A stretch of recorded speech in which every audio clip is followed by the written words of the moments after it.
Sa another episode ng ating vlogs, Badong Rattles po. Pag-uusapan natin ngayon, ito po, no? Hirap na hirap po ang mga supporters at vloggers ni Pangulong Marcos na ipagtanggol po yung panonood ng Coldplay concert. Kahit na po meron ngang tinatawag na sari-saring problema ang Pilipinas, no? Pati po yung pagsakay sa chopper. Isisisi na naman ba ito kay Pangulong Duterte, dating Pangulong Duterte? Alam po ninyo, ito po, dahil ngayon po ay Sabado, as usual po nating ginagawa, tuwing Sabado po ay nagbabasa po tayo ng ng mga tweet, no?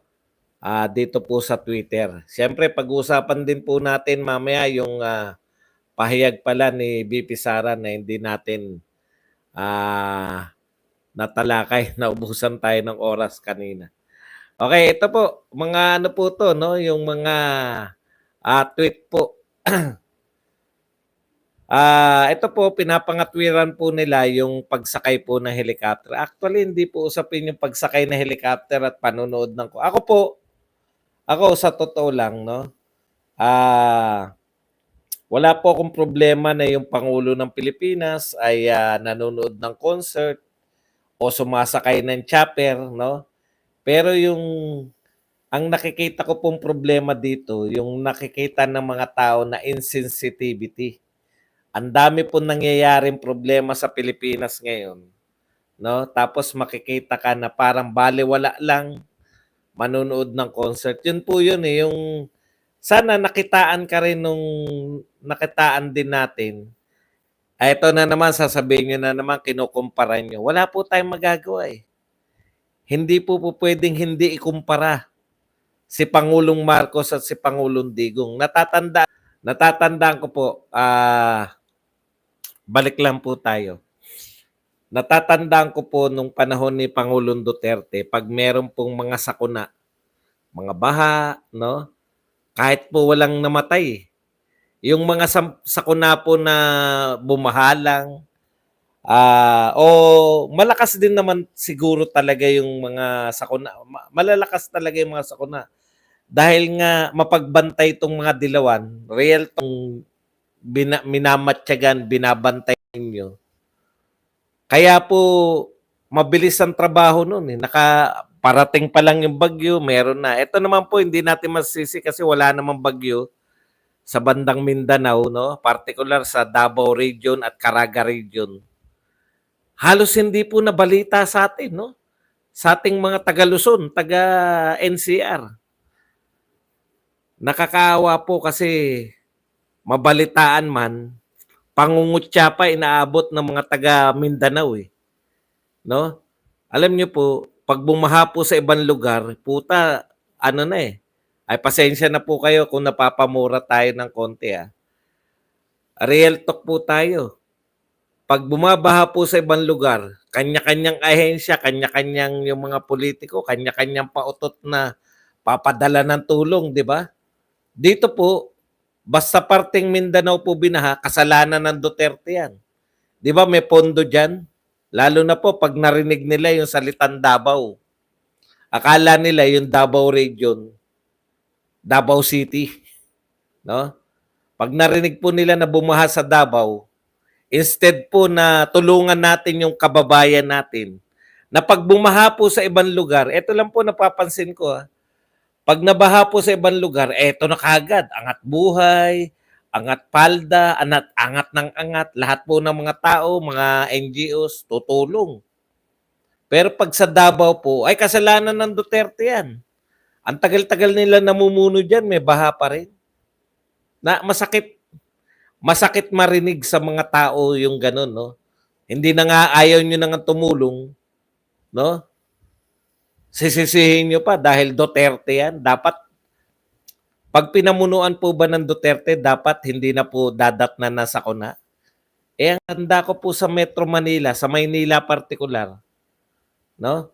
Sa Maynila po, umambon lang, baha na sa Espanya. Sa Maynila, umambon lang, baha na sa Recto. Wala po tayong narinig na na sinisi yung mayor ng Maynila eh. Okay. Wala pong problema na umatin. Tao rin naman yung presidente. Hindi po natin pinupuna yung pag-attend po ng Pangulo ng Pilipinas sa mga concert at lalong hindi ko po pinupuna na yung chopper, presidential chopper ay gamitin, no? Imposible naman, alangan namang ilagay nyo sa panganib yung Pangulo. Pero hindi po yan yung question ko, yung insensitivity sa nagaganap, no? Mayroon pong namatay eh. At least may 10 ako nakita na namatay sa landslide eh. Compostela Valley. No? Nakitaan ba natin kahit statement man lang na nakiramay? Yun yung sinasabi ko na insensitivity ng ating Pangulo. Wala akong problema. Tao yan. Manunood ng concert yan. Pagka hindi po pwede yung Pangulo ng Pilipinas ay ma-traffic, no? Pero yung dapat na mga nakikita mo naman na merong ginagawa. O bakit ano nangyari kay Ram? Bakit get well soon? Ang pinaka-worst na makikita, di ba? Yung pinakamasaya, alam niyo po ako na subukan ko pong mamatayan ng ama eh. Yung tatay ko po dating barangay official eh. Kagawad. Yung makita mo yung mayor na dumalaw sa burol ng ano, malaking bagay po yun. Sa totoo po, 10 po namatay ni hindi natin nababalitaan dito. Kung hindi pa po ako nag-research na napaka-insensitive naman. Hindi ko po sinasabi wag na mag-concert, wag sumakay kung saan. Pero yung makiramay rin naman sana. Okay, punta tayo sa hirap na magtanggol. Dati ko rin. Dati ko supporter niyan eh. Ng Pangulo natin eh. Di ba? Bago nagkaroon ng pagkasira. Ang hirap po talaga. Ang hirap po talagang ipagtanggol. I feel you. I feel you. Okay, ito po sinasagot po nila. Yung sinasagot po dito ni Justin Manila, no? Ay yung Pangulo daw po dapat protektahan. The President is protected by security protocols for very good reasons, including stability of the government, amongst other things. It is not just privilege he took upon himself, it was given. The very existence of Presidential Security Group proves its importance. O yan, di ba? Ang galing nyo eh, no? Matalino talaga yung mga tagapagtanggol eh. Pero hindi po nagre-reflect sa tao yan eh. Hindi nyo na ibababa sa tao eh. No, hindi na intindihan sa madaling salita. I sincerely wish there is a way for the first couple to attend the Coldplay concert last night that wouldn't require them to take the helicopter. Would you rather them worsen the traffic you needed to endure? Sinisi pa kayo eh, no? Mas gusto nyo pa ba na makadagdag pa yung Pangulo sa traffic na in-endure ng mga manonood ng concert? Okay. Ano po yung need? na manood kayo ng concert, di ba? Sa kabila po ng lahat, no? Yung display po ng sabi nga yung display po ng wealth, display po ng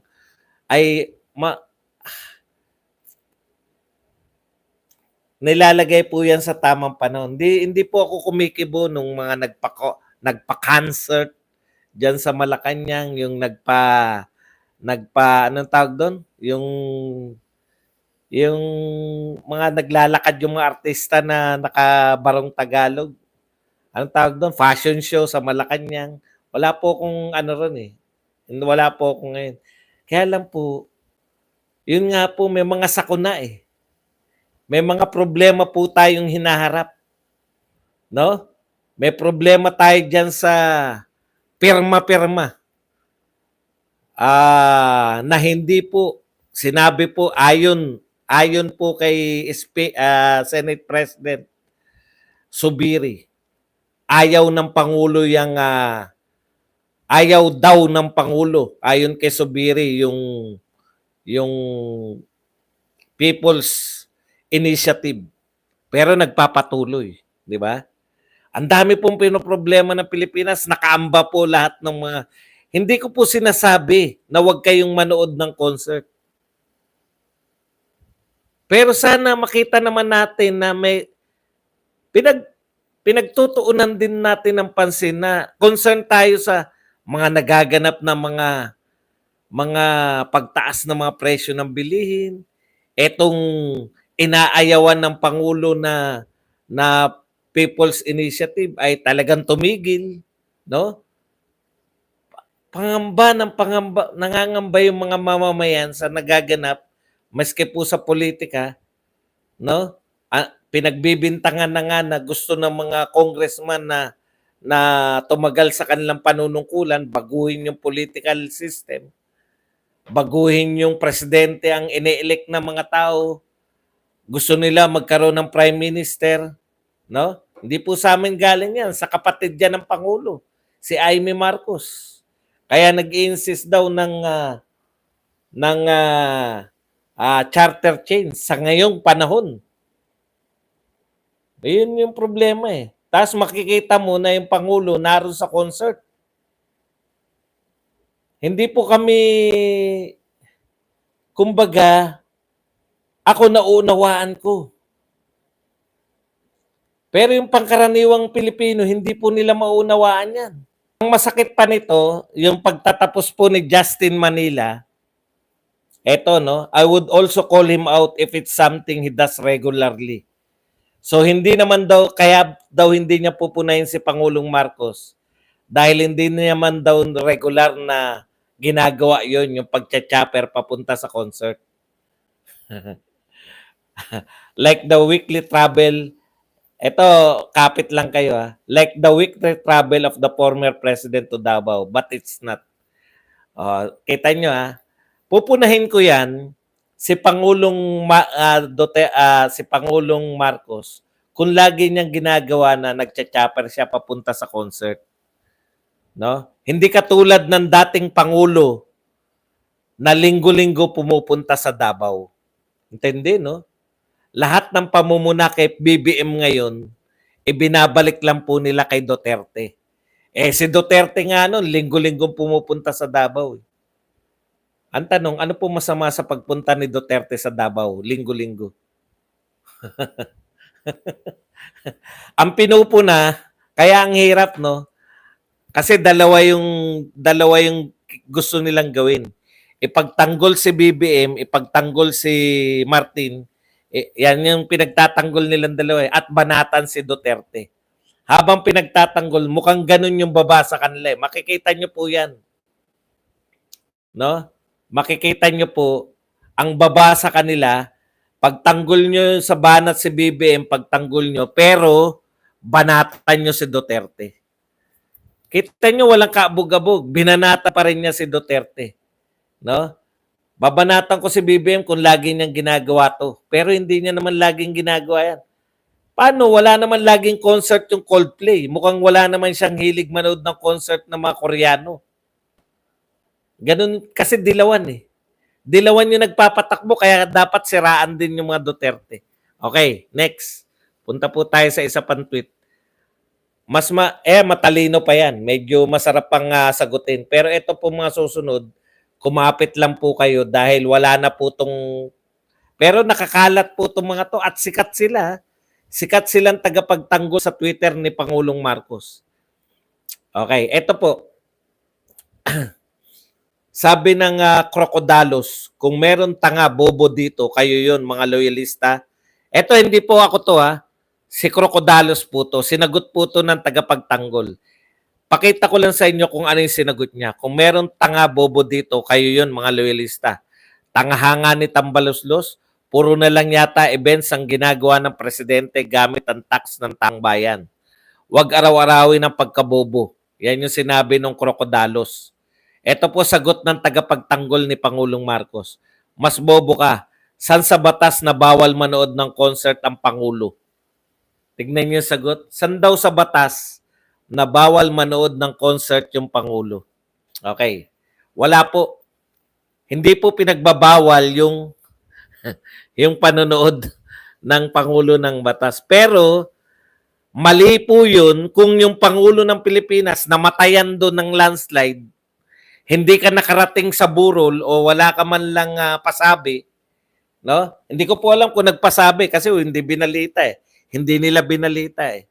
Kung may namatayan sa Mindanao dahil sa natural calamity, 'di ba? Dapat nakita ka man lang. Kahit po makita ka man lang na concern, alam niyo po, hindi ko kinukumpara, no? Pero ganito po kasi si Pangulong Duterte noon. Hindi, kinukumpara ko na pala. Si Pangulong Duterte noon, nasa chopper din. Ginagamit yung chopper, tinitignan po niya gaano kalala yung pinsala. No? Gaano kalala yung pinsala. Tapos i-cover yan ng media, di ba? Yun na lang yung pag-cover ng media dahil si Pangulong Duterte nasa chopper, tinitignan kung gaano kalala yung baha. Ito po, gaano kalala yung landslide, wala po tayong nakita eh. Na nakasakay sa chopper eh. Hindi ko po sinasabi na wag niyong tularan. Dapat sinundan niyo. Kasi magandang gawain yun eh. Hindi niyo naman mapapantayan kasi si Duterte. Dapat man lang sinundan niyo yun. Di ba? Yung magandang gawain na okay yun ah. Dapat concern ka. Magpakita po ng concern. Kaysa nagpapakita kayo sa Coldplay concert. Hindi concern. Sa bagay, magkatunog eh, no? Ang gusto namin, magpakita kayo ng concern sa mga taga Mindanao. Nakita namin kayo, nagpakita kayo sa concert.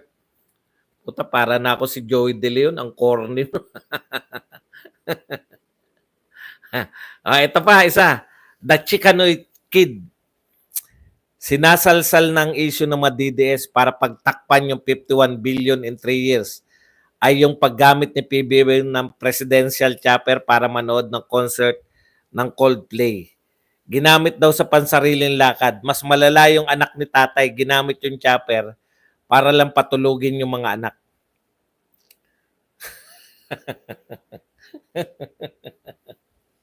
Para patulugin yung mga anak, ginamit yung chopper. Si Sara Duterte ba yan? Galing po si Sara Duterte, no? Sa trabaho, no? Nakigamit na po si Sara Duterte ng chopper, pinayagan po siya, galing po siya sa trabaho. Hindi po siya nanood ng concert.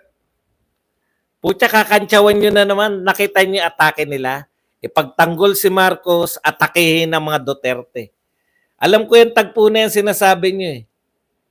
Bakit daw nakasakay pa si Sara Duterte sa chopper?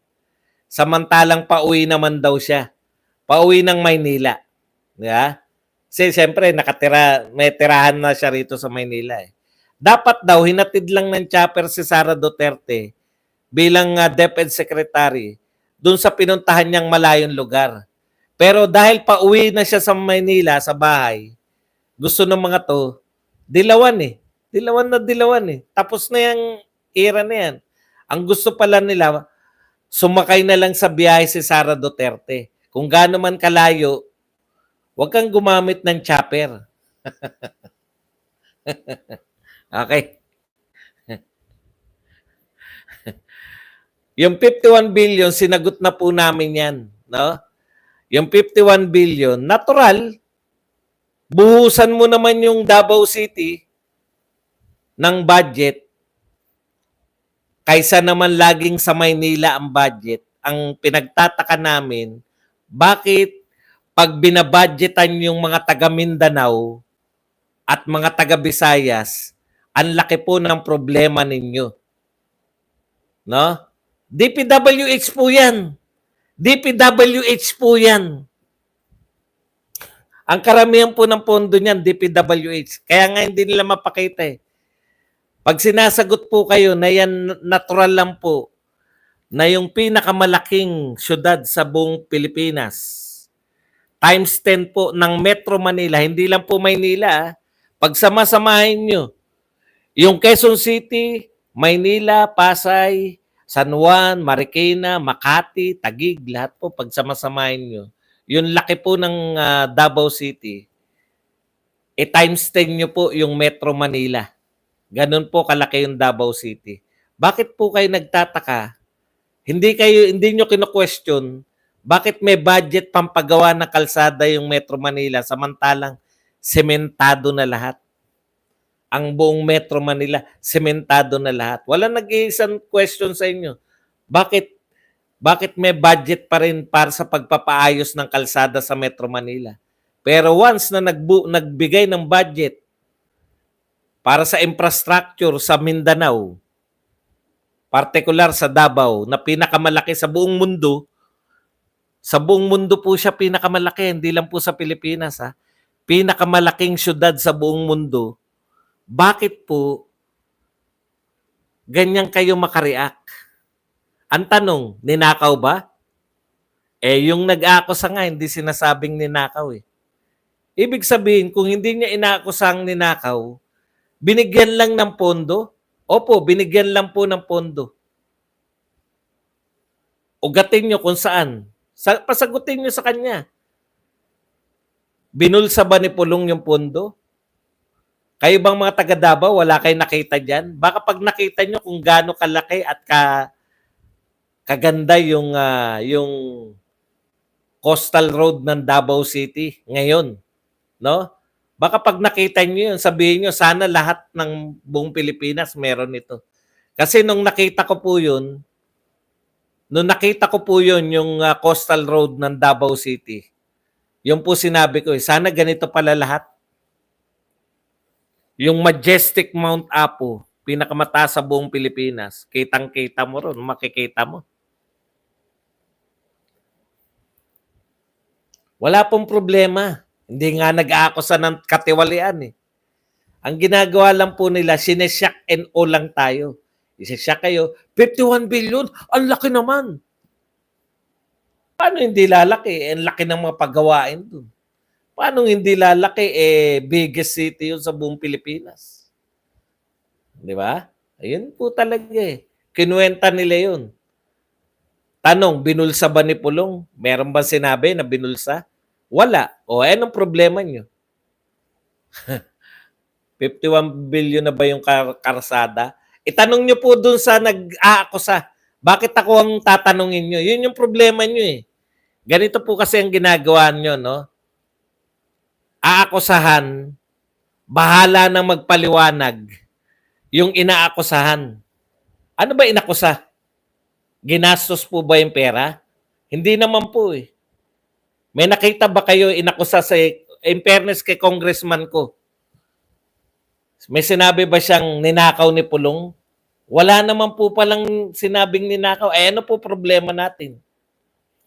Sinak lang kayo kasi ngayon lang kayo nakarinig ng billion pero hindi kayo umaangal na may 500 na pamimigay na ayuda. Mas malaki pa sa 2 taon na tayo ay naka-lockdown. 500 million kalahati lang po. 2 taon na ayuda natin, nakatanggap karamihan sa inyo ng ayuda, 6 to 8,000. Ngayon, wala kayong tatanggapin na ganyang kalaki. 1 taon lang. Kayo dati, nung may pandemya, 2 beses kayo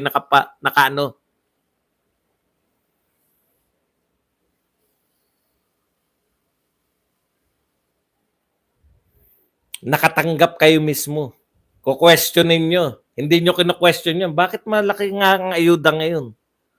Bakit mas malaki ang budget? Mas maliit ang tatanggaping ayuda ng mga tao. Hindi kayo nagtatanong, di ba? Hindi naman kasi Duterte yun eh. Duterte lang ang dapat siraan. Okay. Kaya ito, no? Sinasalsal lang daw.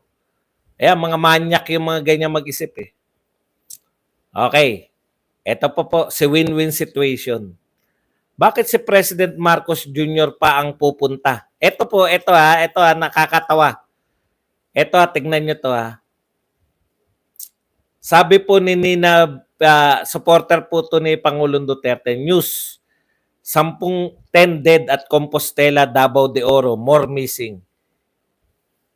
Sabi niya, BBM nanood ng concert, no? Imbis daw na magpunta ron si BBM sa Compostela, nanood daw ng concert sa Coldplay. Yun po yung sinasabi namin eh, no? Ito po ang tanong ni win-win situation. May mali, di ba?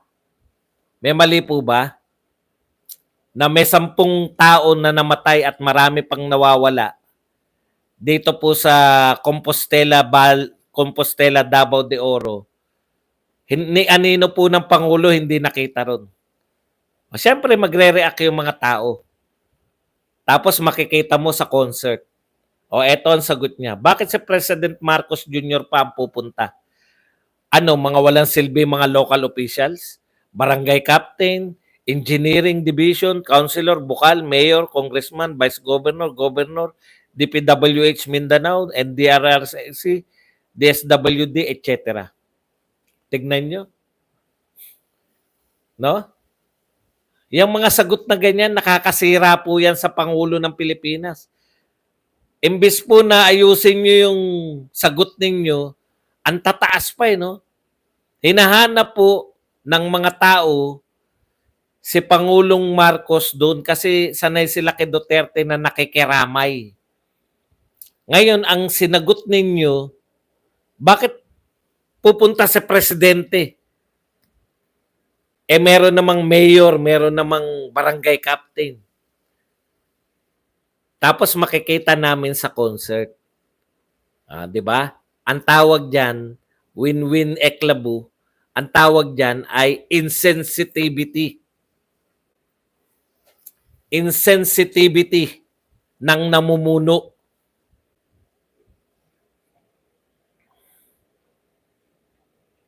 Kala nyo pinagtatanggol nyo, ganun? Bakit pupunta dyan si Pangulo? Pangulo siya ng Pilipinas. May 10 namatayan. Okay lang na hindi siya magpakita ron. Pero sana wag naman din siya makita sa concert. Ayan. Sa wakas, nag-number 1 po tayo sa buong mundo. Palakpakan po natin. Ito po ay kinumpirma nitong Coldplay. Sabi so much for, ito po ang sinabi nitong Coldplay. Di ko kilala to eh. Ayan. We'd like to say thank you so much to all of you, sabi niya, for coming through the traffic. Holy Sabi niya, kinumpiran niya, nakakita raw siya ng traffic sa buong mundo. Pero mukhang ito ang pinaka-worst na traffic. Putya, napaganon si Pangulong Marcos eh. Kahit biro po yun, masakit po yun, di ba? Nagtatawanan yung mga tao, lahat masaya. Concert eh. Alam nyo, kakao. Hindi, na-expose natin sila. Huwag kayong manawa. Ito ang pinakamalupit, di ba? Yan na nga. May traffic na nga, na-traffic ang lahat, tapos makikita mo, kung ikaw yung na-traffic, putya, yung Pangulo pala nakaka-chopper. Kaya antindi po na reaction sa pagcha-chopper niya. Ang dami po na traffic. Alam niyo po, ako sanay na, taga Bulacan po kami. Diyan po ako mismo dumadaan. Diyan po mismo sa may arena na yan. Diyan po kami dumadaan. Ngayon alam namin na hindi kami pwedeng lumuwas pag may concert. Hindi po pwedeng sumabay. Kaya sila misis hindi pwedeng umuwi ngayon. Bakit? May concert eh. Bukas pa yan. Bukas pa sila uwi. Para makaiwas sa traffic. Alam na namin yan. Nag-adjust na, nakapag-adjust na po kami.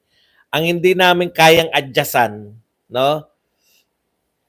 Yung may namatayan sa Compostela, wala ang Pangulo, sangkatuta kayo na traffic, tapos makikita mo na naka-chopper. Alam niyo yun, napaka-insensitive. Nilabas nga yung mga picture ni Pangulong Duterte. Alam niyo kung saan nakasakay si Pangulong Duterte at si BP Sara? Saan sila sumasakay? Commercial airline. Hindi pa, Bihira po yung commercial airline natin na may business class eh. Commercial airline po, kasama niya yung mga tao. Pwede ka magpa-picture. Pag-uwi ng Davao si Pangulong Duterte, tapos kakantsawan nyo pa na ano. Okay, anyways. Ito pinakamalupit. Ha? 'Di ba? Ito, nag-react si Chris Martin pala to ng Coldplay. Ito po sagot ng mga tagapagtanggol ni Pangulong Marcos. Actually, hindi nyo napagtatanggol, lalo nyong ginagalit yung tao sa sagot nyo. Ito sabi ni Angelic MC. Ito ginagamit ng mga pure DDS na issue kay PBBM dahil sumakay siya ng chopper. Kung sana sa term ni Digong, inayos niyan, di sana nagkotse na lang si PBBM. Kasalanan ni Diggs yan. Pucha, tignan nyo ang sitwasyon talaga. Aayaw na talaga ako no? Kaya po yung ganyan yung pamagat natin. Tignan nyo po yung sitwasyon. No? Sangkatutakan traffic, nag-chopper ang Pangulo, kinantsawan ni Chris Martin, dahil sobrang traffic, tapos makikita mo yung Pangulo nag-chopper, isisisi pa rin kay Pangulong Duterte pa rin. Si Pangulong Duterte pa rin ang may kasalanan. 2024 ngayon, nagtapos po ang panunungkulan ni Pangulong Duterte 2022. Alam nyo kung sinabi nyo noon, no? Nung nangangampanya si Pangulong Marcos, hindi ko iboboto yan kung ganito ang sinabi. Pag ako nanalo, lahat ng kanan, lahat ng mga suliranin na haharapin namin, isisisi ko lang kay Duterte.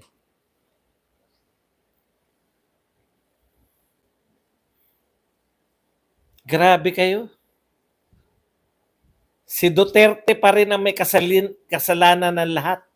Siguro 2027 na, sinisisi nyo pa rin si Duterte. O kasalanan naman ni Mark Villar. Ibig ba sabihin nun sila Duterte walang traffic? Magtanungan nga tayo mga kapatid. Ganito po ang tunay na namumuno, no? Panahon ba ni Duterte walang traffic tapos nagka-traffic nung nanungkulan si Duterte? Ang husay nyo naman. Kaya nga matagal na po yan traffic sa EDSA, matagal na po ang traffic, no? Matagal na po ang traffic. Ang ginawa nila Duterte, nilutas nila yung traffic. May daanan ka na ngayon na hindi ka mata-traffic, Skyway. Siya pa rin ang sinisisi nyo kung may traffic ngayon. Sila Duterte, gusto nilang lutasin yung problema ng traffic. Pilit ayaw silang pagtrabahuin, di ba? Kaya nga umikot eh. Ang gusto lang ni Duterte diyan, pagpatong-patungin niyang EDSA eh. Pero umikot, nag-skyway, nagkaroon ng mga tulay, napaganda rin eh. Ang dami na pong tulay ngayon, hindi na lang po EDSA ang daanan ng tao. Marami na pong madadaanan dahil po kay Duterte. Siya pa rin sisisihin nyo. Sobra naman. Sobra naman. Wala nang katapusan yan. Dahil lahat yan, mauugat nyo talaga. Pero hindi po si Duterte nag-cause ng traffic. Sila po, ang pagkakaiba po ni Duterte, nilulutas nila yung problema. Hindi po nila sinisisi. Sino po yung sisi ng sisi sa nakalipas? Yan po ang ugaling-ugali ng Dilawan. Si Cory Aquino, walang nagawa. Pero nakasurvive siya ng 6 years dahil sinisi niya lahat kay Marcos. Si Marcos kasi makasalanan yan eh. 21 years siya naging Pangulo. 21 years siyang diktador o 20 years siyang diktador. Kaya siya may kasalanan ng lahat. Lahat ng hindi ko malutas kay Pangulong. Ngayon, ulitin nyo na naman. Wala kayong kwenta. Kung lahat ng